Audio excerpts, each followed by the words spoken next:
Band News Fluminense FM, na Esportiva, com Adolfo Fusinato e Aline Falcone.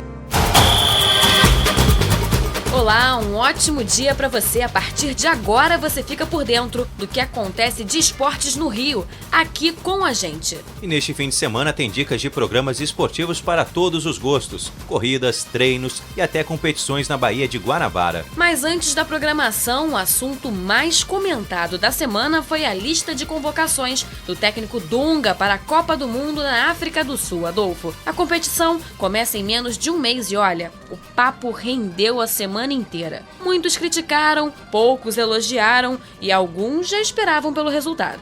E para falar sobre o assunto, nada melhor que alguém que já esteve dos dois lados, como o técnico que convoca e como o jogador que fica na expectativa pela convocação. O nosso entrevistado de hoje teve o privilégio de participar de 4 dos 5 títulos mundiais da seleção brasileira, dentro de campo nas Copas de 58 e 62, e ele foi o técnico do time de sucesso de 70 e ainda participou da comissão técnica campeã de 94. Estamos falando do multicampeão Mário Jorge Lobo Zagallo. E aí, Zagallo, tudo bom? Tudo tranquilo. Então, Zagallo, o assunto não poderia ser outro. O que você achou da seleção do Dunga? Dá para brigar pelo título? Com relação à lista, eu já estava preparado, porque foi um trabalho de quase 4 anos, e ele sempre falou que ia ser coerente com tudo aquilo que ele tinha feito. A única situação, vamos dizer assim, que eu não gostei, apesar do Dunga estar totalmente certo, foi o caso do Adriano. Porque nós não temos um jogador desse tipo dentro da seleção. Eu acho que ele vai fazer falta. Você acompanhou os 5 títulos do Brasil. Qual foi a melhor seleção? A de 1970, porque o mundo todo teve a presença na televisão e viu como o Brasil foi tricampeão do mundo. Nessa semana, o Dunga deixou de fora da lista os meninos do Santos, tão falados Neymar, Ganso. Como é que é para um técnico assumir essa responsabilidade de não levar os jogadores que a torcida e que a imprensa falam tanto? Eu achei que foi, como o próprio Dunga falou, eles só surgiram a coisa de 2 meses próximo à convocação. Até então eles não estavam nem jogando no Santos, como é que o Dunga poderia convocá-lo? De maneira nenhuma. Então ele agiu acertadamente. Zagallo, me corrige se eu estiver errado, mas na Copa de 58 você também nunca tinha atuado pela seleção brasileira antes da convocação. Isso procede? Eu não tinha 17 anos nem 16. Eu tinha 27 anos e já era tricampeão pelo Flamengo. Zagallo, a derrota para o Uruguai na Copa de 50 no Maracanã foi a pior derrota que você já viu? Sim, em 1950 eu estava tirando o serviço militar na PE, Polícia do Exército, e tive a infelicidade, vamos dizer assim, de ver o jogo final entre Brasil e Uruguai e trouxe uma tristeza geral no Maracanã. O último clube que você treinou foi o Flamengo, em 2001. Do que você sente mais falta dessa época em que você ainda estava envolvido com o futebol? Sinto falta do trabalho em si, da presença dentro do campo, dentro das 4 linhas, vibrando como eu sempre vibrei. E Zagallo, me conta uma coisa, você ainda recebe convites para treinar ou participar de comissões técnicas de equipes profissionais? Não, eu parei totalmente, eu acho que o meu ciclo acabou. O único caso que eu poderia, se tivesse terminado como terminou a de 2006, eu engrenasse nessa comissão técnica que está o Dunga, o Jorginho, aí eu poderia, se me convidasse, eu teria continuado. Mas se você fosse convidado, por exemplo, para participar da comissão técnica do Dunga nesse ano, lá na África do Sul, você aceitaria? Agora, nesse momento, não. Nesse momento eu sou torcedor do Dunga, do Jorginho e do Américo Faria. Zagallo, muito obrigado pela sua presença aqui no Band News Fluminense FM na Esportiva e também muito obrigado pelas conquistas pela seleção brasileira. Até a próxima. Perfeito, eu lhe agradeço e um abraço. A Copa do Mundo começa só no dia 11 de junho, mas a seleção brasileira estreia no dia 15 contra a Coreia do Norte pelo Grupo G.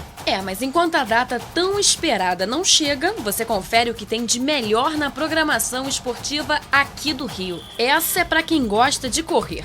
Às vésperas da Maratona do Rio, que acontece no dia 18 de julho, os atletas inscritos podem aproveitar os treinos coletivos que acontecem em diversos pontos do estado.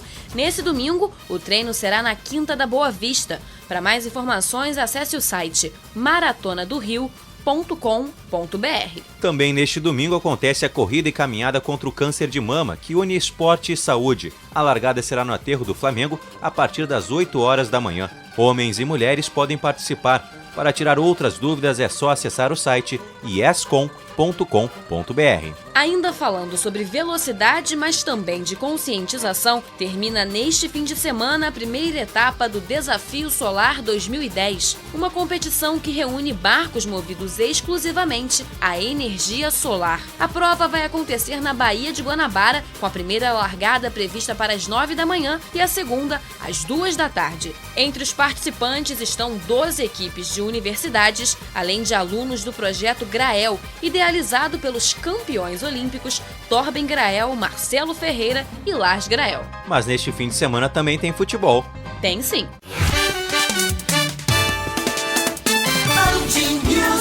Futebol.